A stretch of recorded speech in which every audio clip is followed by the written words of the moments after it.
Hello, everyone, and welcome. Good morning, good afternoon, good evening, good middle of the night for everyone who's on. My name is Joel Levin. I'm the Executive Director of Plug-in America and also the Chair of the Steering Committee for GEVA. GEVA is the Global EV Drivers Alliance. So this is the release of our second Global EV Driver Survey for GEVA. We're very excited to have you here. This is our largest survey, and today may be our largest meeting ever. We have over 500 people who RSVP'd today, so we're really pleased and excited to have you on the call today with us. I want to tell you a little bit about GEVA, in case you're not familiar with us. GEVA is the Global EV Drivers Alliance. So we are an alliance of 70 organizations from 42 countries around the world, representing EV drivers on every continent, almost every continent. I don't know if we have any drivers yet on Antarctica, but other than that, we have people pretty much everywhere. And the reason that we have associations, member associations everywhere, is that there is something special about EV drivers. EV drivers feel like they know this secret that other people don't know. They know, and I'm going to tell you the secret, they know that EVs are better. EVs are a better way to get around, and we are always surprised that everyone else doesn't know it as well or hasn't figured it out yet, that EVs are more fun to drive and give you a better driving experience. They are cheaper and more convenient to drive. They are more fun. They are good for the environment. They're good for the economy. They're kind of good all around. It's a better driving experience, and that's why EV drivers have this tendency, wherever they are, to form associations. That's any place that there's more than a couple of EV drivers, it's a very natural thing that they tend to form these associations. It happens everywhere. It's across the globe. And the associations generally do the same things. There's some variations depending on the situation in the country, but by and large, they get together and they share information, they educate people around EVs, and they try to promote better policies to make it easier to drive the cars. So I don't want to get too much into the survey, but you'll see from the survey that these things that the associations do are very much still needed today, pretty much everywhere. So if you're interested in GEVA and want to learn more about us, I want to encourage you to reach out to us if you want to partner with us or join GEVA. We still have over 100 countries that have not yet are in the membership of GEVA, but I know that there's EVs everywhere, so there's opportunities for us to continue growing. And then I also wanted to kind of note that I want to thank our colleagues from Norway who really did the heavy lifting on this survey. They did a ton of work, and we're very appreciative to them, and just want to thank them and acknowledge that. So with that, I want to hand the floor over to Alexandra, who's going to get into the details of the survey.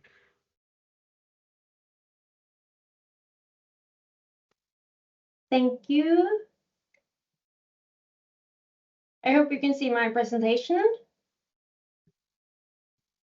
So I will now present the results from the second Global EV Driver Survey. Thank you very much to everyone that has contributed with your experience and opinions. And the results are super valuable for GEVA and our member associations to speed up the transition to zero-emission electric vehicles. So this year we got more than 27,500 respondents from more than 30 countries. And that is a very inspiring increase from last year's 23,000 respondents from 19 countries.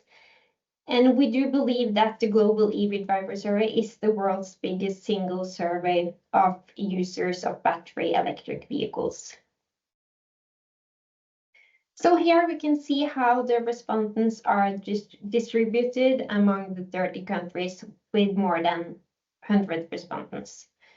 So these respondents are a result of tireless effort from EV associations, enthusiasts, and volunteers in the Global EV Alliance network.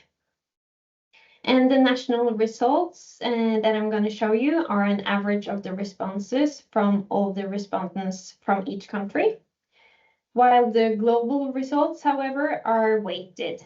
So to most accurately reflect the views of EV drivers around the world, the results have been weighted based on each country's share of the total EV fleet. So let's look at the results, and first some well-known ones.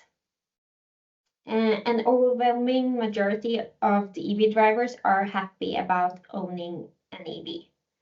So this was 97% last year and is 98% this year. However, the mature markets are maybe surprisingly less satisfied. And that might be because the laggards are more skeptical to EVs and charging than the early movers. And we asked the EV drivers if they had to replace their EV tomorrow, what would they choose?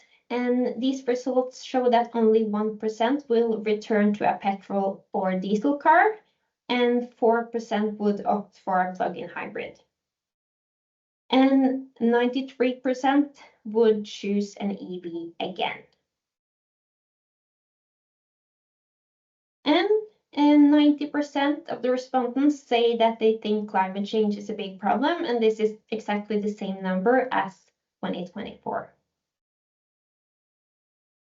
And then we also have a lot of new insights from this year's survey. When asked what they would use if they didn't have an EV, and most say that they would use a fossil fuel car instead. Few would walk or bike, and even fewer would use other methods of transportation. And what this shows us is that EVs are indeed replacing ICE cars, fossil fuel cars, and therefore cuts climate gas emissions. And we also asked the EV drivers if there are some car brands they would avoid for political reasons. And globally, 53% said yes, but there are big differences between the countries, as you can see here. And we haven't asked them why, so finding reasons why these are so big differences between the EV drivers in the different countries is only speculations. However, it might look like there are more focus on avoiding brands where there are more brands available, and the EV drivers therefore have the luxury to choose. And when asked what brands, countries, or regions they would avoid, one brand stood out. 41% of all EV drivers say they answered Tesla in an open response question. And this is the first year we're asking about this, and it will be interesting to see how this develops in the years to come. And interestingly, the relatively high share of EV drivers who want to avoid Tesla for political reasons are substantially driven up by the responses from the EV drivers in the United States, where more than half of the EV drivers are stating that they are avoiding Tesla. Another important question in the survey was, what do the EV drivers think is the greatest barrier towards EV adoption in their country? And let's have a closer look at these barriers, starting with myths. So EV drivers experience that myths and misinformation are the biggest barriers towards EV adoption. And this is quite high in all countries. However, it's interesting to see that the EV drivers themselves are neither worried about nor influenced by these myths. This highlights how important it is for EV drivers to have a voice in the political conversation to help debunk and disprove the myths and thereby limit their impact on government decisions and strategies.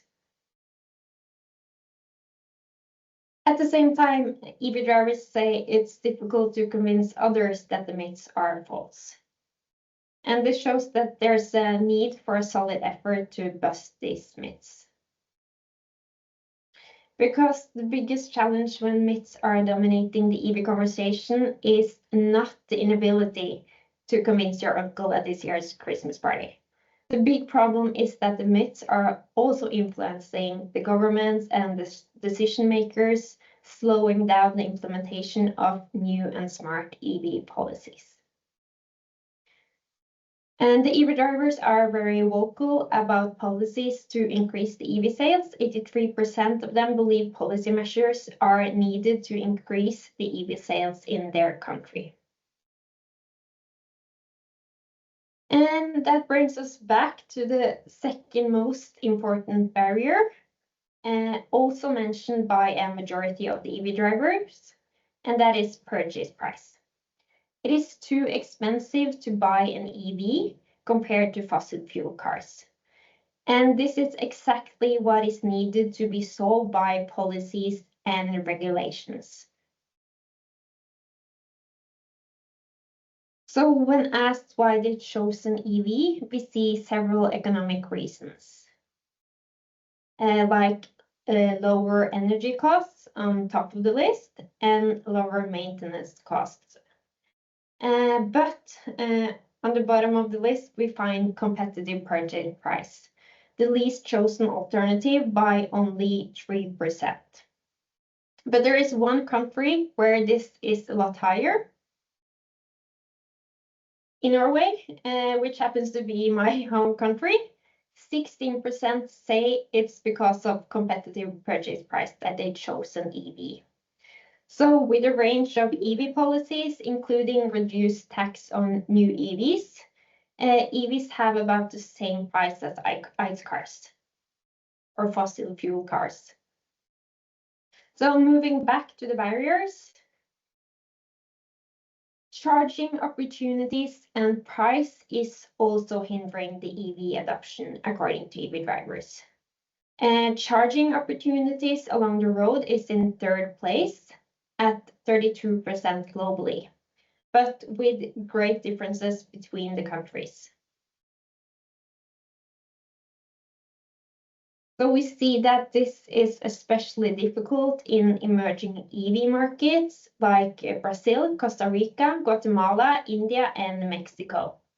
All of them above 60% and marked in orange here. So these countries seem to have poor coverage of fast chargers, which is reflected in the results throughout the survey.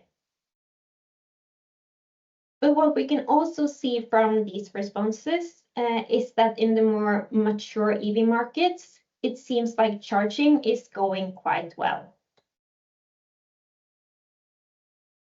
But the emerging EV markets also stand out with generally higher range anxiety. But all over, only 11% experience range anxiety globally, and this is down 1 percentage point from last year.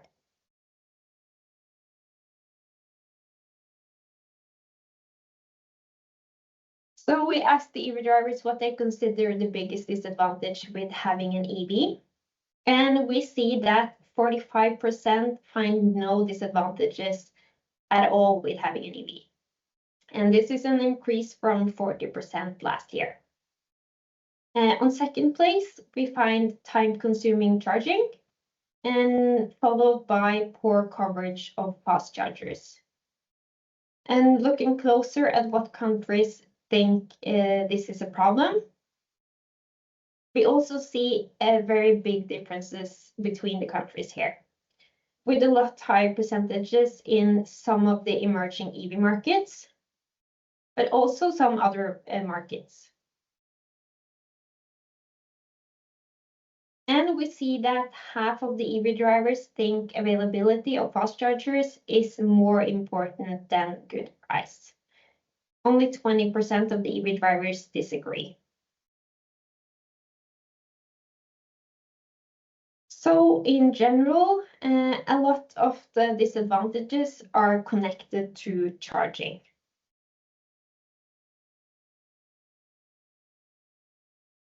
So let's get an overview of EV drivers' charging habits.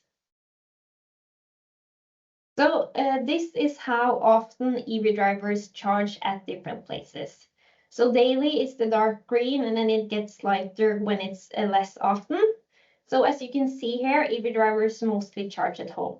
Almost all EV drivers charge at home, and they do this quite often, as you can tell by the darker colors. But most EV drivers also use fast charging. They just use it less often. And this shows us that it is important both with charging opportunities at home as well as along the road.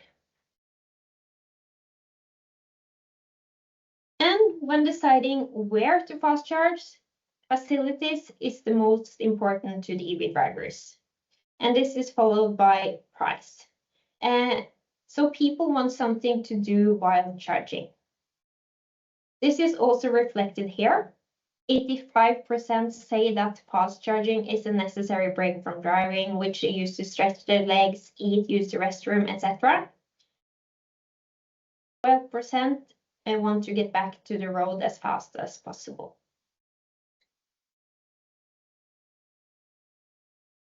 26% of the EV drivers say they experience queues at the fast chargers occasionally or more often. And a few more, 33% find that the chargers do not work when they try to charge their car occasionally or more often. And even more common, 43% find that charging spots are occupied by fossil cars or cars that do not charge.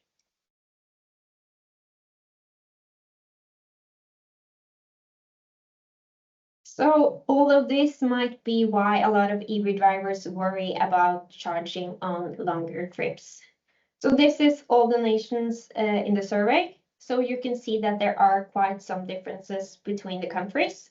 And I don't expect you to be able to read everything on this slide, but this is to show you the differences between countries in questions like this. But what all countries agree on is that one should be able to pay by bank card directly on the charger.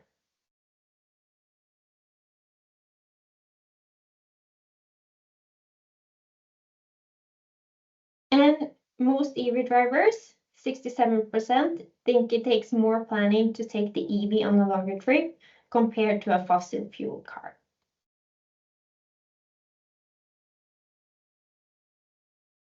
And then we also have some other interesting findings. For example, this one, 16% say they are worried about the lifespan of the battery.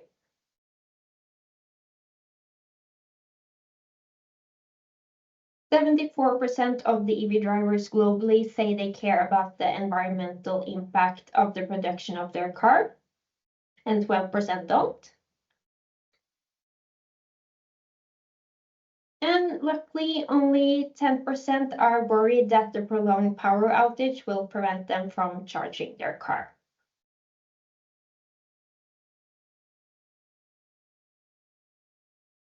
So here there are some big differences between the countries.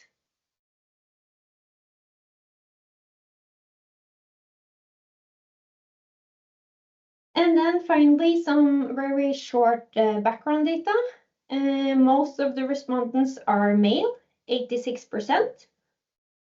And half of the respondents are 55 years or older.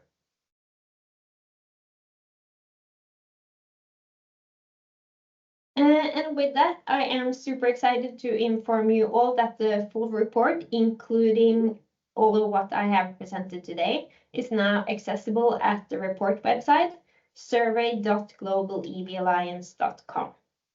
So on this site, you can dive into the results. You can compare between countries and between the 2 years, this year and last year, by using the sorting tool. So you could either use the main page, or you can click on the top menu to find a more focused view for either the global results or national numbers only without comparing. So with that, thank you.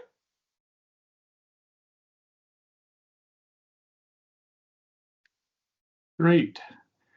Alexandra, thank you so much. We're going to get into our panel discussion, but first, I suppose, my name is John Henderson. I have the honor of being the Secretary of the Global EV Alliance. I'm calling in from the west coast of Canada. And I just wanted to say, for those who haven't heard of GEVA before, this is one of the most amazing organizations. A grassroots organization with volunteers for the most part who meet every month. The steering committee meets as well every month. And we've really been able to put, as you can tell, a very professional survey together again this year. So thanks to the Norwegian EV Association for that. I mentioned I'm from the west coast of Canada. I also have perhaps one of the few people that can talk about having and owning a Tesla Roadster from 2010. So I've been in the EV world since, well, for 50, it's hard to believe, but 15 years. Before anybody asks, I still have about 80% of the range on the same battery. We have today a great group of panelists that are going to talk about the results for their countries in no particular order. I think we're bringing them up on screen. We'll have Joel Levin, who's the Executive Director of Plug-in America, in addition to being the chair of our steering committee. We have Tibor Angeloxis from the sitting president of the Hungarian EV Association. We have Sylvia Rojas, who's the director of Asimov, and she's based in Costa Rica, but travels all over Latin and South America. And then we're bringing up, Amit Bhatt, who's the managing director for India of the International Council on Clean Transportation. And I believe you're calling us, Amit, from Mumbai. And then last but certainly not least is Ellen Heap, who's a board member of the Dutch EV Drivers Association and also sits on our steering committee, along with Sylvia and Joel. So panel, I thought we should start by giving each of you a challenge, and that is to talk about your own country's survey results, but I can only give you about 90 seconds. So we'll give you that challenge to distill what has been a very comprehensive survey into a short period of time. And I guess we'll go in the order that was sent around. So Joel, you get to go first. Okay, very good, thanks. So I would say the results in the United States are similar to those for a number of the other kind of largest, most developed EV markets, although it varies somewhat by state. As you know, EV adoption in the US is disproportionately kind of on the East and West Coast and kind of in larger metropolitan areas. And so it varies a little bit, when you look across different regions of the US. Certainly, we need better EV policies. As you know, we had a pretty strong set of policies up until a year ago, and that's kind of changing now. And so trying to improve some of the policies that we've got now at the national level. There's also EV policies kind of going on at the state level, and it varies somewhat by state. Cost is certainly a big issue in the US. In general, cars are becoming very expensive in the United States, particularly new cars, and EVs are part of that. In fact, when you look at the total cost of ownership, driving an EV is actually cheaper than driving another car when you look at the cost of fuel and the cost of maintenance, but cost is a big issue that Americans definitely cite when they're looking at EVs. Public charging is a concern as well. In fact, public charging has gotten a bit better in the last year or two. There's been a real uptick in the pace of installing public charging. I think this last year there was an increase of maybe like 25% or so in the number of public chargers in the US. So it's growing pretty rapidly, and the reliability of public charging has improved somewhat as well in the last year or two. So that's kind of good news. But certainly EV myths, as Alexandra talked about, are still a huge challenge in the United States. And that's one of the things that Plug in America, we spend a lot of our time trying to break EV myths. There's still lots of people who think that EVs are a fire risk, which we know that they're not compared to gas cars, or that range is a big challenge, or that the batteries are going to break down. And so we spent a lot of time addressing those, and that was definitely highlighted in the survey that myths are still a big challenge. So let me stop there and go on to other panelists. Very good. Thanks, Joel. I thought you might be the one I'd have the hardest time keeping to time, so well done. Sylvia, how are things in Latin and South America? Hello, everyone. How are you?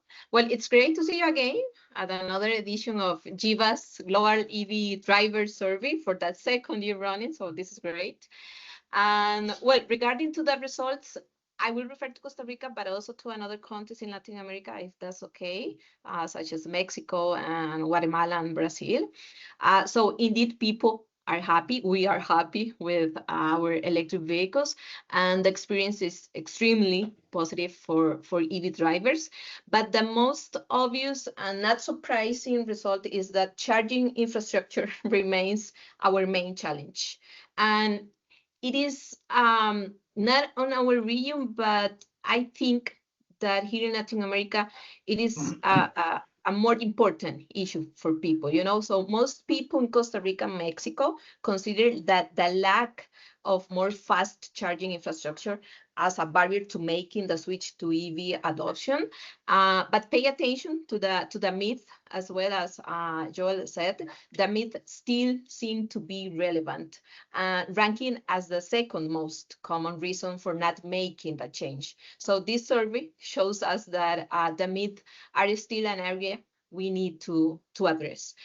Returning to the topic of charging infrastructure, most people here in Costa Rica believe that we have too few charging points, but what makes the issue bigger, as in other countries like Brazil, is that people often find that chargers in poor conditions, have to wait long lines, or worse, find that the spaces used for parking by ice cars. So this shows that we must continue working on better practices, improve coexistence in the use of the limited charging infrastructure that we have available.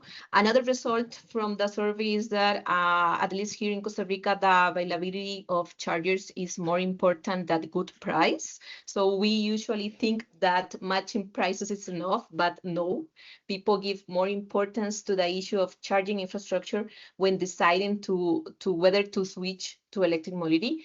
Another important issue is that we are not only need more charging points, but the payment method also needs improvement.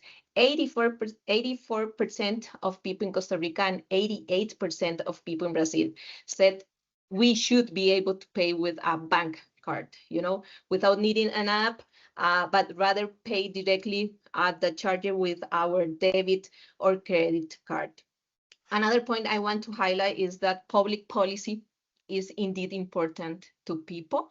Nearly 80% of people in Costa Rica, Guatemala, and Brazil, and nearly 90% of people in Mexico said that public policies are needed to increase zero emissions vehicles. So the challenge is great. And I'll recap 3 points that people in Latin America supported. More and better charging infrastructure, payment method for charging, including direct payment, using a bank card, and public policy that can promote EVs. So with this, I conclude. And of course, I invite you all to review the results from the Latin American countries. Thank you. Thank you, Silvio. Well done for a huge part of the world. Let's go to Amit Bhatt, and calling us late in the evening from India. Amit, how did the survey look for you? And one of the Thanks, John. biggest possible countries, but just really, I guess it's fair to say you're just getting started. Absolutely. And while there is a lot of similarity in the result, but there is also a little bit of differences in India compared to global. So just give you some highlights. So for example, globally, myths about EVs remain as the biggest barrier to adoption. Whereas in India, the key challenges are limited highway charging opportunities and higher upfront cost as the two main barriers. Similarly, if you look at the safety perception, that also differs. So for example, 88% of global respondents disagree that EVs are a fire hazard compared to only 48% in India. Now, in terms of concerns about power outage, they are also quite varying. So for example, at a global level, only 9% respondents agreed. The Indian number, almost 57% respondents agree about the concerns of power outage, and that will impact the charging of their vehicles. Now, if you look at the range anxiety, it also shows a similar gap. So about 11% respondents globally experience range anxiety, whereas this number in India is almost 59%. Now, coming back to a couple of more important parameters, for example, in charging infrastructure remains a major differentiator. Globally, 32% respondents never experience queues at fast chargers. Compared to India, it is just 7%. Now, also for Indian consumers, if you look at fast chargers carry much greater importance. Almost 53% say availability matters more than price, compared to 15% globally. And last interesting point was that the myths continue to influence social perception as well. So only 14% globally struggle to convince friends and families about EVs due to misinformation, whereas this figure in India is very high at almost 31%. So there are similarities, but there are differences, and a lot of it may be because we are just starting to see electric vehicles kind of growing in India, and that could be the prime reason. Great. Amit, thank you. I've got a question for you, but perhaps we'll finish up first. Tibor and Alexei from Hungary, sir. Yeah. Well, thank you. And first of all, I want to thank Jiva for including Hungary in the survey, and of course the Norwegian EV Association for organizing, collecting the data, and publishing the results. Probably it's not a surprise that, first of all, I want to mention that I was very happy to see the respondent, the huge number of people who responded to the survey. We are a very enthusiastic community of EV drivers with around 30,000 people in Hungary, and I was very glad to see that so many of them have responded, and I want to thank them because the more results we have, the more responses we have, the better results we're gonna have from this survey. So I'm glad that we managed to pull this up. Probably it's not a surprise for many of us, at least, that price is the biggest hurdle for new EV buyers. But to put this into perspective, it's not only the EV purchase price what people can't handle in Hungary, but in general, the new car prices are very high compared to the salaries what people make. So it's a general car buying problem. It's not an EV related thing. And the myth, what has been the biggest barrier in the global sphere, it was only a second thing that people mentioned in Hungary as a problem. It seems, based on the numbers, that in Hungary, mostly those people buy EVs who can charge them at home. It's probably due to the low home prices of electricity, so people who can charge at home can run the EVs very cost effectively, especially if they have solar panels on the rooftops. And they make up around 92% of all the respondents. And on the other hand, it shows up in the usage of the public charging infrastructure as well, because only 10% of people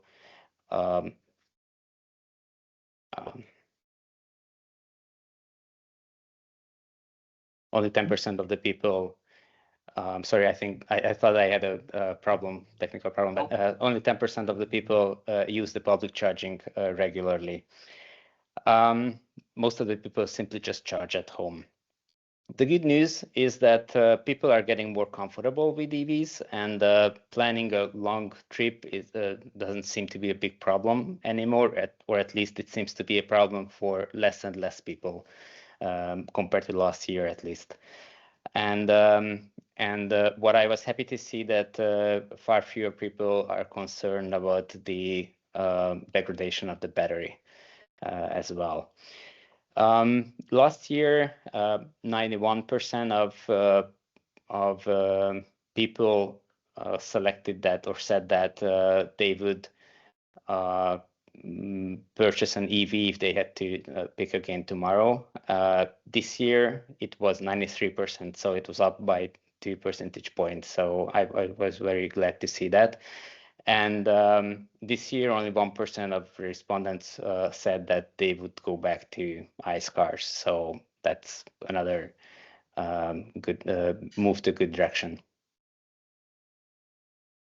Terrific. Tibor, thank you very much. By the way, just before we go to Ellen, there is a Q&A button on your screens. Please feel free to use that instead of the chat, because that lets people vote on which questions you want the panel to address first. So if you have questions, put them in the Q&A. And with that, we'll go to Ellen Heap, and board member from the Dutch EV Drivers Association, and very strong member of our steering committee for GEVA. Ellen? Yes, thank you so much, John. And, you know, I would like to highlight again how special it is that we have got 28,000 EV drivers from all over the globe. And I think it is so important that we do this. And thank you, Alexandra, for the great presentations. I think it's really, oh, something is happening in my computer. I think it's really special what we're doing here. And I think we're also competent. So that is an applause for ourselves, I would say. If I look at from a sort of Western European perspective to this global survey, I've got sort of 3 things that I notice. And the first is that the policy measures that are really important to sort of, get the electrification going. Because what we see, for example, in the Netherlands and some other European countries as well, is that, policymakers or governments say, well, we've had EVs on the road, so why should we still subsidize it? And so they're sort of slowing it down. And I think this survey really shows that maybe unless you're in a really mature market like in Norway, then you really should, continue to have those policies, not just in the countries where there's less EVs. I think in the countries where it is really growing, it is important to keep those measures on, because it gives the reliability to policies as well, and that's I think it accelerates electrification. So don't stop too early with policies. One of the other things I also found very interesting is, of course, about how well informed EV drivers are all around the globe. You could see the question about, are you related? Do you find sometimes brands or countries do you avoid them, because of political reasons? And people say it makes a difference. So the reputation of a brand or a country really does matter, and especially in the more mature countries where you've got the choice of all sorts of EVs. It is so important that you've got a good reputation. And I'm also, because people also got to answer questions like, they worry about where their car comes from. They worry about how where the materials are from. So they're well informed, and I think the early we start with, you know, really taking that into account and getting really clean batteries and really clean cars. I think it is, yeah, we need it. It's well informed. The EV drivers are well informed and they care about what they buy or what they drive. And the last thing is, I think the myth busting, of course, you already mentioned it is, and it's not that there's no myth busting in countries, for example, in the Netherlands, because we've got, you know, myths that are still there. And it's not just if you're in an emerging country, it is also in country where we also have got a lot of charging and a lot of cars. There's still so many myths that are like, you know, that you have to you cannot go on a EV on a holiday, and you cannot tow a caravan, very popular in the Netherlands, with an EV. And you know, if the battery after 4 years falls down, you have to pay 40,000 euros to get a new battery. All those things, they're so, I don't know the English words, but they're very stubborn, I would say. So that is the three things I saw. Very good, Ellen. Thank you. So let's go to some, well, we'll do a couple of things, perhaps. I thought I'd start by asking Amit, because most people don't know this, but what is the average electric vehicle in India look like? Does it have 4 wheels, or does it have something else? So we are at roughly about 7.5% electrification. A bulk of it is driven by two-wheelers because almost 72-73% of the motor vehicles sold in India are two-wheelers. So two-wheelers are driving the electrification revolution, followed by three-wheelers and buses. Cars have been slightly slow. So till about last year, we were about 2% of new sales as electric cars. But I think the first half of this year has been very good. We are almost close to 5% sales of cars as electric. So cars are also picking up. But again, two-wheeler, three-wheeler, and buses have been the prime drivers for electrification in India. Great. Yeah, I make that point because I've seen that around the world. We all tend to assume that EVs are four-wheeled cars. And in many parts of the world, it's actually two-wheel and three-wheel. So thank you. Thanks for that. Tibor, there was well, we'll get to questions as well, but the question about how come there were so many people responding to the survey from Hungary? Well, it's a good question. We are a big community of EV drivers, and we have a good reach. Our association is a good reach, and we are also helped by the largest EV-related website in Hungary, so we can spread the word very easily to 300,000 very enthusiastic people who are interested in the subject. So if I look at this from these numbers, it's a disappointingly low number who have responded, but from the other way, it's quite nice. Yeah. Yeah. We need to go ahead, Tibor. Thanks. I think it's a huge reach what we have, and the enthusiasm what many of these people have. We have a core audience, core membership who for example, after the survey was published, the questionnaire was published, we had a meetup near Lake Balaton, and over 100 people have showed up, and I barely could find any people who have not responded to the survey yet. So they were immediately on to filling out the form. Right. No, great. I mean, I know we all work around the world to get people to respond to the survey, and so the secret sauce that you have that gets Hungary responding is something I think we all hope to get an even better response from our own countries around the world. Let's talk a little bit about myths, because that certainly came through fast and very high on the list of concerns, I suppose. Joel, you mentioned earlier about fires. Is there anything? Are you seeing any recognition that fires are, in fact, I believe it's less than 1/10 as likely in an EV than in a fossil fueled car?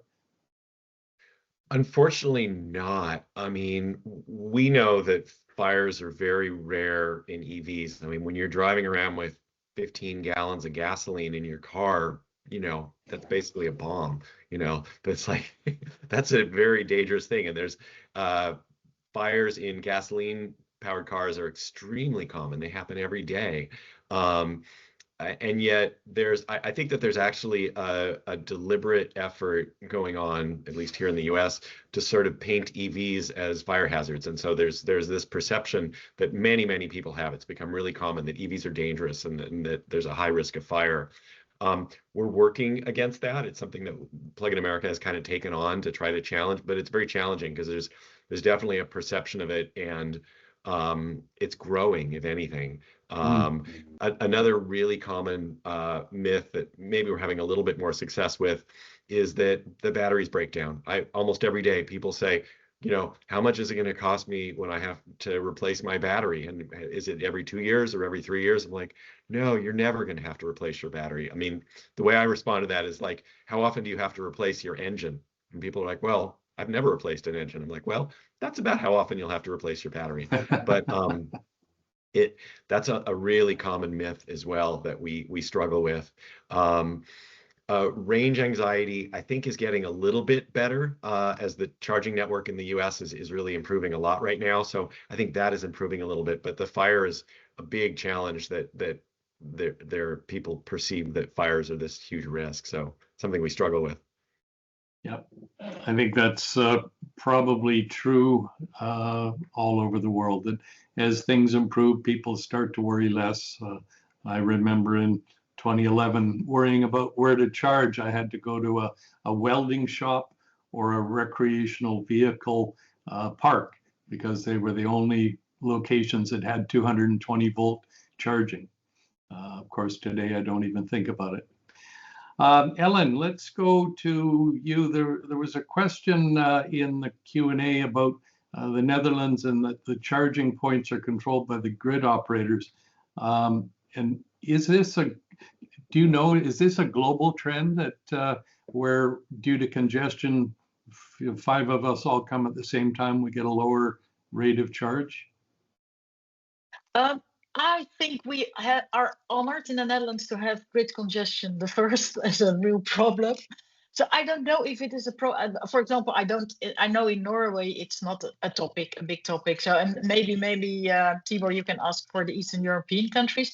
But what I do know is that it is so important that we as EV drivers have a voice in that, because now there's the tendency from the grid operators to say, well, if there's a problem with grid congestion, we just say between 4 or 5 in the evening and 8 in the evening, you cannot charge. So, but what we say as EV drivers, if you do smart charging, because EV drivers are educated people, they know how their car works.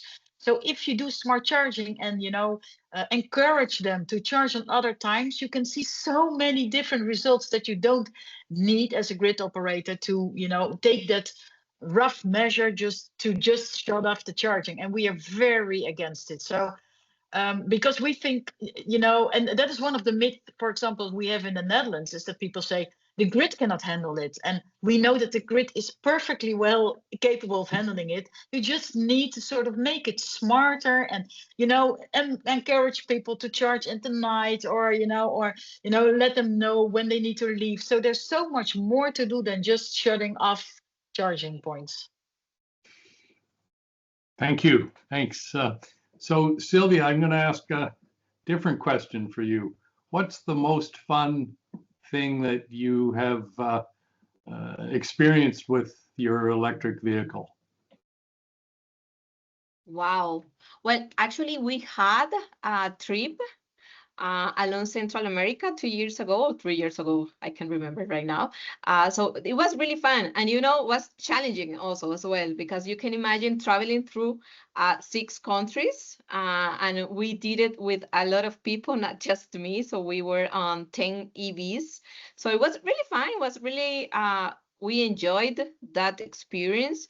And I could say, John, and everyone here, that that's the kind of activities that can show people that that technology works, and that you can do anything with an EV. It's not true, and that is a myth that we have here, that we can not travel enough with your EV, that you just can go to work or to study. But now it's not true that, we can travel here in Costa Rica for all the country. We have we have a basic charging infrastructure. Is not enough. We need more charging points, but at least we have this infrastructure on all the territory in all the countries, so you can travel. You can go to the beach and you can travel to another country, as you do as well in Europe. So I think that when I talk about fun things, they are also challenging things, Yeah. when we're talking about electric mobility.